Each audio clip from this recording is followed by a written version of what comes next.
Tous nos cœurs brûlent cette espérance du retour de notre Sauveur. Différents faits divers nous interpellent et nous incitent à la réflexion. Ils annoncent un événement imminent et d'une grande importance. Mais comment l'analyser?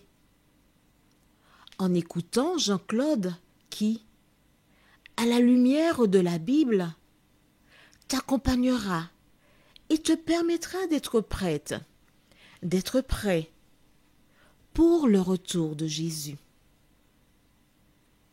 Note que les éditions spéciales sont disponibles sur YouTube.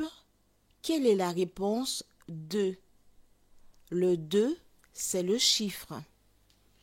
Je te salue fraternellement en Jésus-Christ, le Sauveur du monde.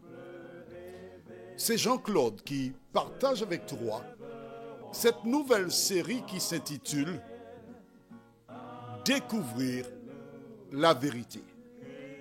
Vois-tu, quand tu lis la parole de Dieu, quand tu vois ce que l'Éternel a fait pour Joseph, et Joseph n'est pas un enfant privilégié, c'est un enfant de Dieu, ce que tu es.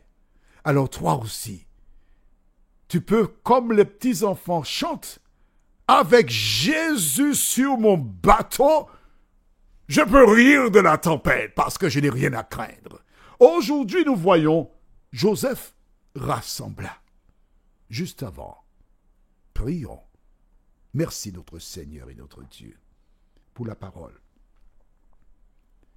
Merci pour cette parole qui nous ouvre les yeux et nous conduit vers la nouvelle Jérusalem. Tandis que nous prendrons le temps, une fois de plus, pour lire les passages. Cet esprit ouvre nos yeux et que les écailles qui jusqu'à présent nous empêchaient de voir la lumière du monde tombent et que la parole soit un collier pour transformer nos yeux. Nous t'avons prié au nom de Jésus et pour ta gloire éternelle. Amen. Voici donc Joseph qui a parcouru la capitale sur son char. Des personnes qui autour de lui se prosternent exactement comme il avait vu dans le songe. La femme de Potiphar et Potiphar qui commence à parler, et là maintenant Madame Potiphar commence à dire, oui effectivement j'avais menti. J'avais menti chérie, qu'est-ce qu'on va faire? Qu'allons-nous faire? Oh, qu'allons-nous faire?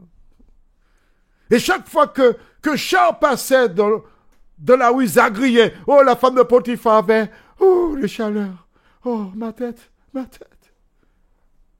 Vois-tu, lorsque quelqu'un fait le mal, elle est toujours inquiète. Elle ressemble à ces personnes qui ont mis des vêtements à sécher aux Antilles. Quand il y a un beau soleil, on sort des vêtements pour qu'ils sèchent. Mais on surveille le ciel parce que lorsqu'il commence à être sombre, il faut faire vite pour entrer les vêtements. Mon ami, si tu as fait du tort à quelqu'un, reconnais ton erreur. Va voir cette personne. Demande-lui pardon. Fais la paix avec elle. Et quand tu as fait la paix avec elle, tu ne seras pas torturé. Tu ne vivras pas dans la crainte, mais dans la joie, parce que tu auras retrouvé la paix. Aujourd'hui, nous lisons Genèse 41, versets 45 à 49. Pharaon appela Joseph du nom de Sabna, Païnéa, et il lui donna pour femme Asna, fille de Potiphéra, prêtre d'On. Et Joseph partit pour visiter le pays d'Égypte. Joseph était âgé de 30 ans lorsqu'il se présenta devant Pharaon, roi d'Égypte. Et il quitta Pharaon et parcourut tout le pays d'Égypte. Pendant les 7 années de fertilité, la terre rapporta abondamment. Joseph rassembla tous les produits de ces 7 années dans le pays d'Égypte. Il fit des approvisionnements dans les villes, mettant dans l'intérieur de chaque ville des productions des champs d'alentour. Joseph amassa du blé comme le sable de la mer, en quantité si considérable que l'on cessa de compter parce qu'il n'y avait plus de nombre.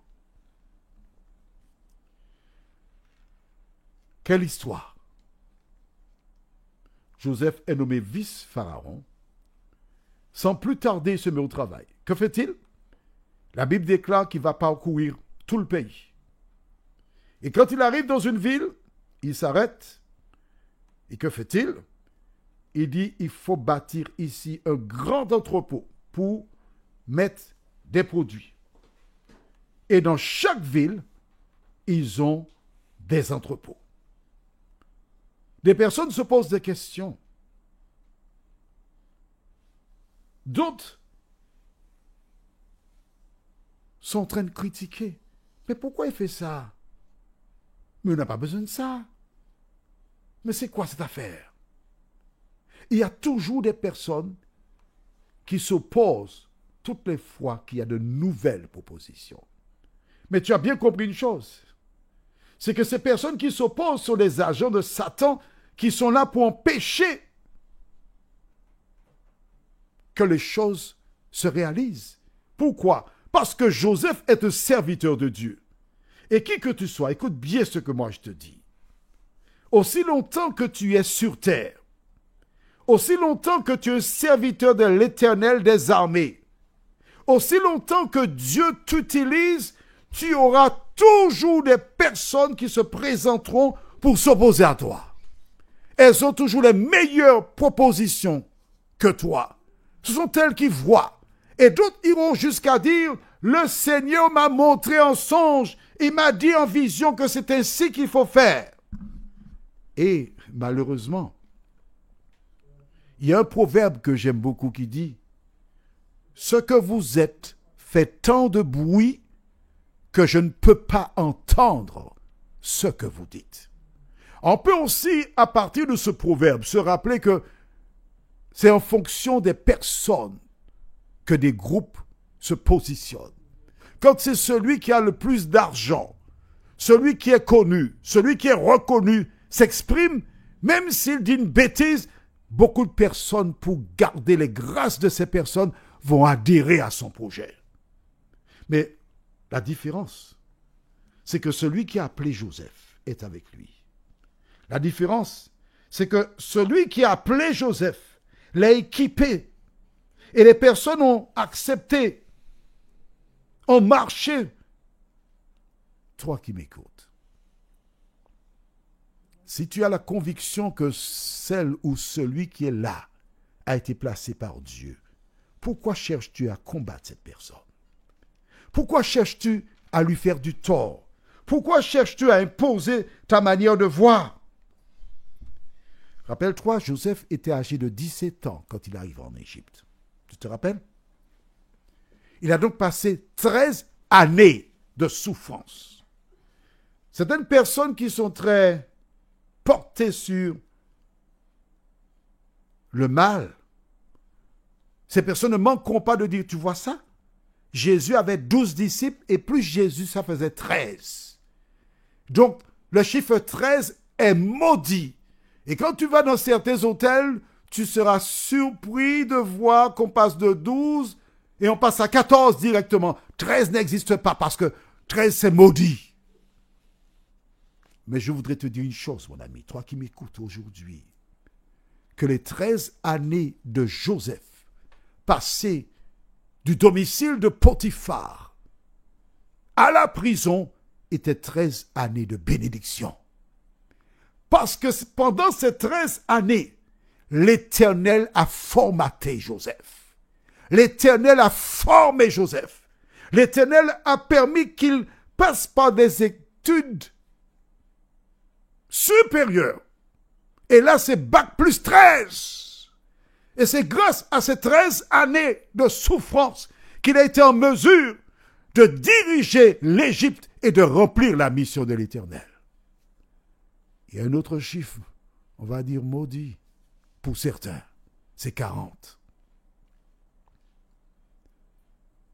Lorsque Moïse, en voulant, nous verrons cela prochainement, en voulant protéger l'un de ses frères a tué un Égyptien, il l'a caché dans le sable.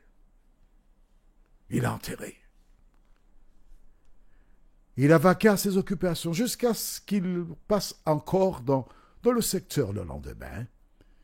Et voyant deux Hébreux qui avaient un souci, il s'adresse au coupable, lui dit, mais pourquoi agis-tu de la sorte à l'endroit de ton frère? Et ce dernier de lui répondre, comment? Qui t'a établi chef sur nous? Hein? Dis-moi, qui t'a établi chef? Est-ce que tu as l'intention de me tuer comme tu as tué hier l'Égyptien et puis tu l'as caché dans le sable? Ouh là là!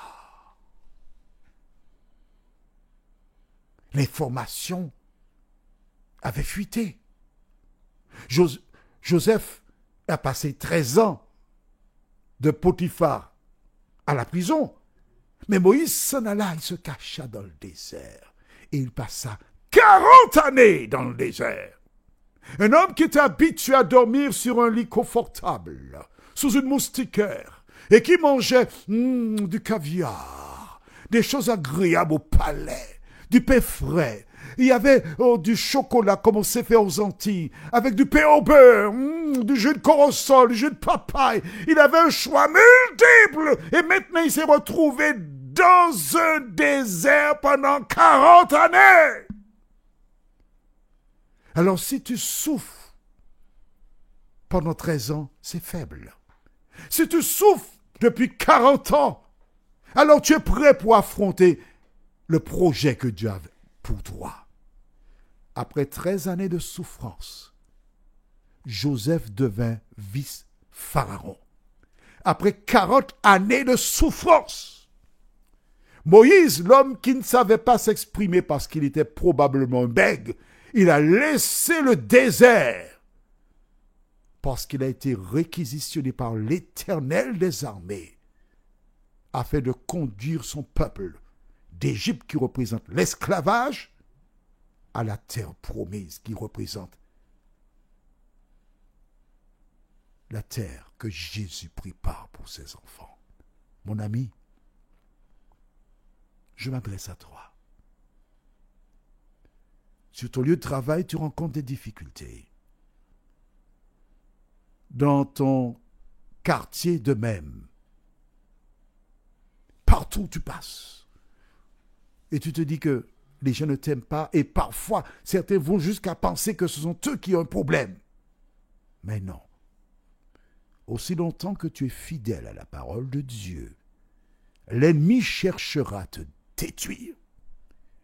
Mais je t'invite à lire à nouveau l'histoire de Joseph, celle de Moïse, et de croire que toutes celles et ceux qui veulent vivre pieusement Jésus-Christ seront persécutés. Et Jésus, il te dit que l'homme aura pour ennemi les gens de sa maison. Tu trouveras des difficultés dans ta maison. Jésus ne ment pas. Alors si aujourd'hui tu comprends cela, tu as fait un grand pas vers ton salut. Prions, ô Éternel notre Dieu. Après 13 années passées du domicile de Potiphar à la prison, dénigré, maltraité, rejeté, injurié, Joseph est devenu vice-pharaon. Moïse passa 40 ans dans le désert. Ensuite, il devint le libérateur. Aide-nous, Seigneur, à nous rappeler que tous ceux qui veulent vivre en conformité avec toi auront des difficultés. Merci pour cette grâce. Au nom de Jésus et pour ta gloire éternelle. Amen.